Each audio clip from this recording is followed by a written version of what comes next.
بسم الله والحمد لله والصلاة والسلام على أشرف المرسلين ولا عدوان إلا على الظالمين. المتحدث بركات عبد الكريم من العيون المحتلة عاصمة الجمهورية العربية الصحراوية الديمقراطية. الحقيقة كنت من ضمن الجماهير الصحراوية اللي مرقت يامس في الوقفة الجماهيرية لمنظمة مدينة العيون المحتلة.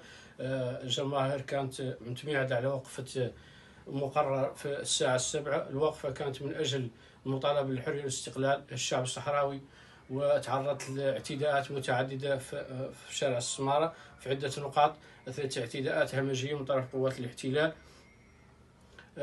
من هذه المناسبة نقول على أنه لا تراجع ولا استسلام، المقاومة إلى الأمام، وكل الوطن والشهادة. ومن خلال هذا لا نوجه رسالة على أنه لا وطننا لنقبضوه كامل ولا نشتجه من أجله.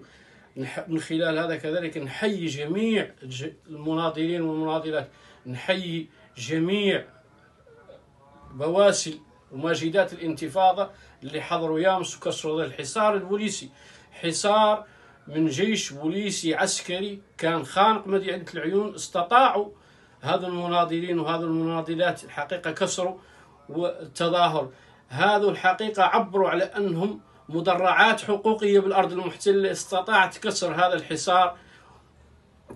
الحصار الجيش البوليسي والعسكري. الحقيقة هذه تحية لهذا المناضلين كاملين. والحقيقة على أن هذا الحصار وهذا الجدار البوليسي والعسكري المفروض علينا هون كيف ما قاموا هؤلاء المناضلين بكسروا، كيف ما كل يوم الجيش الصحراوي يقصف جدار الذل والعار وتخندقات جنود الاحتلال. كذلك هؤلاء المناضلين وهذه المدرعات الحقوقية هم دائما ألم على جسد الاحتلال، يغضون مجزعه، لن يستريح ما دام جاثما على أرضنا، وكل الوطن أو الشهادة.